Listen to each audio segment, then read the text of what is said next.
When is a last-lap wreck sufficient to warrant a race-ending caution? It's a question that has dogged NASCAR's race control during the opening 2 weeks of the 2025 season. And Dale Earnhardt Jr. has now voiced his opinion on it. And this might shock some fans, as he took an interesting stance on it. Dale Earnhardt Jr., for the first time in a long time, has suddenly sided with NASCAR and couldn't understand why fans were outraged when NASCAR threw a yellow flag at the finish of the Cup Series race at Atlanta Motor Speedway on Sunday. Earnhardt revealed on Dale Jr. Download why he was unconcerned about Christopher Bell's victory due to caution. Is this the way races are going to be decided in the future? By ending before the checkered flag? There was a ton of conversation around this, Earnhardt said, but I didn't understand it. Earnhardt then talked about NASCAR throwing the caution at the duel at Daytona, but held back at the end of the Daytona 500. It's been like this for the first 2 weeks of the season, and Earnhardt believes it's a rubber band effect between NASCAR's attempts to make a fair decision and the fan reaction to it. But isn't there a better way to end things instead of being so anticlimactic? Honestly, I was totally unbothered by how the Cup race ended, Earnhardt said about the Atlanta race. I don't not have eyes on the back straight away to know if somebody's sitting broadside in the racetrack, but I've seen enough things in the 30 years I've been around this sport to know if there's even the potential of that, it's deadly. We don't even need to have that conversation, and we don't even need to make it guesswork. Earnhardt added, "It's a human choice. I'm leaving it up to the people in the booth. I do not love every choice they make, but in that scenario, Denny Hamlin said it best, safety prevails. I just don't think we need to make too much of an uproar because we got to choose the safe, logical route. Could we have the conversation of, does that just extend overtime if a caution comes out after the white flag? Sure, we've had the conversation. It's not a new one. There's probably good reasons why NASCAR didn't choose to do that or doesn't do that. I was unbothered by the finish of that race." The Better Health 400 at Atlanta Motor Speedway went into overtime, and a collision involving Josh Berry occurred on the penultimate lap. Bell was leading when NASCAR raised the caution flag, giving him his 10th Cup Series race. It made logical for NASCAR to issue the yellow, but fans were outraged because the same circumstance occurred at the Daytona 500 and no caution was issued. We'll see whether the same scenario happens when the drivers race at Circuit of the Americas, COTA, on Sunday. However, in the first 2 races of the 2025 season, NASCAR's race control has struggled to determine when a wreck justifies a race-ending yellow flag. And in a way, it's clear to see why fans are angry about it. But to fully understand why it has been so tough to respond, we must go back before this year's Daytona 500 began. NASCAR's sanctioning body has traditionally issued last-lap cautions in the event of a significant incident, regardless of the circumstances. However, that posture would alter once it came under criticism at the end of the second dual qualifying race. Austin Cindric and Eric Jones were side by side in what was going to be a picture finish after some cars crashed in the middle of the pack. The field was only seconds away from the finish line, and due to the timing of the caution, Cindric was named the winner, despite Jones being ahead of him at the finish line. It was an unpleasant few minutes as Jones, believing he had won, pumped his fist and parked on the front stretch while Cindric returned to the pits. The question was clear. What difference did that caution make when the crash happened right before the start-finish line? Most people agreed that the yellow didn't change much because of how close the pack was to the finish line, other than who won the race. Due to rising criticism, NASCAR conceded that the caution call was incorrect and adopted a more relaxed approach to last-lap events for the remainder of the weekend. This strategy astounded and startled many, since the Daytona 500 remained green when the 5 race leaders all wrecked, spinning violently in front of the pack on the penultimate lap. NASCAR continued this stance into last weekend's race at Atlanta, allowing the field to race back while numerous cars collided violently on the backstretch during the Xfinity race.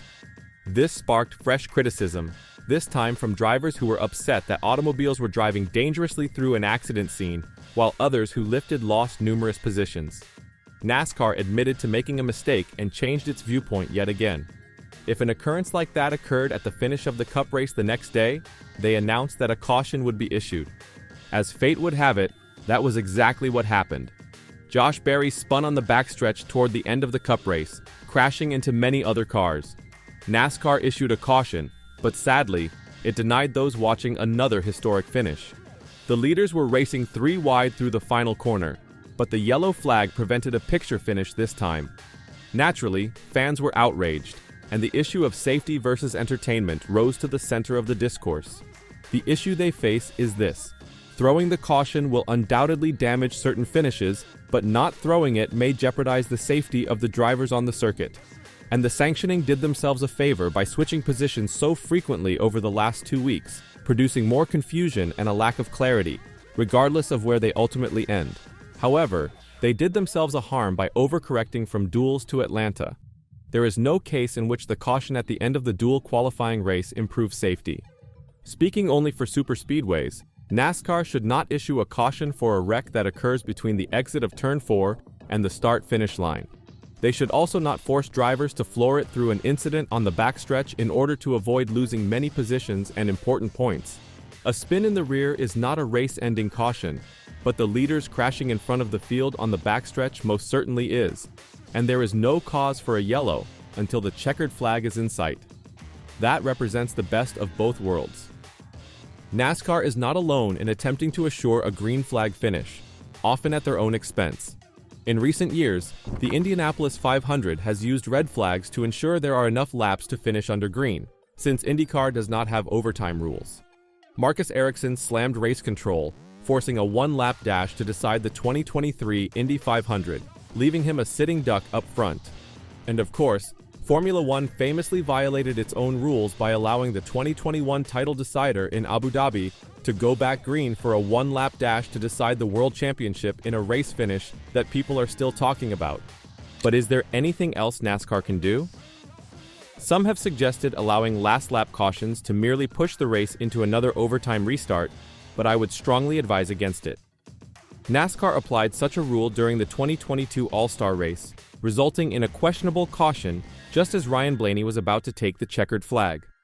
The yellow came so late that he assumed the race was done and even removed his window net. He had to physically hold it up while fending off the field for one more restart. Allowing for subjective calls at the end feels like closing one Pandora's box only to unlock another. The truth is that some races will end with caution. There's no avoiding it, and sure, it is terrible. But NASCAR can absolutely handle it better than they have in the previous 2 weeks. To be honest, the Cup race in Atlanta was extremely tough for race control because the leaders were 3 wide as a collision occurred in the middle of the pack. And perhaps there is another option in certain situations. A caution that freezes the field behind the race leaders or around the accident scene, allowing those in front to settle the battle for the win organically, while cars in 20th don't have to plow through a wreck to finish 15th. And no matter which course they choose, we simply need consistency, which NASCAR has historically lacked when making some of these decisions. Too often, we witness Elton Sawyer, Senior VP of Competition, explaining race control choices in a post-race media scrum. Too often, spectators leave race finishes dissatisfied and confused. While it would be good if drivers could avoid smashing into each other one lap before the checkered flag, NASCAR needs to be better prepared to deal with these extremely fluid scenarios. Every wreck is unique, and they won't always get it right, but NASCAR must be able to make decisions on the fly that are acceptable to the majority of drivers and fans. Clear processes for what is and is not caution-worthy must be implemented, and most importantly, consistency is required, or they risk losing the faith of people watching every Sunday. So, are you okay with NASCAR ruling this way like Dale Jr. is? Or do you want to see some more explanation on the rules and see them finish at the checkered flag for once, instead of somewhere during the last lap? Let me know your thoughts in the comments down below.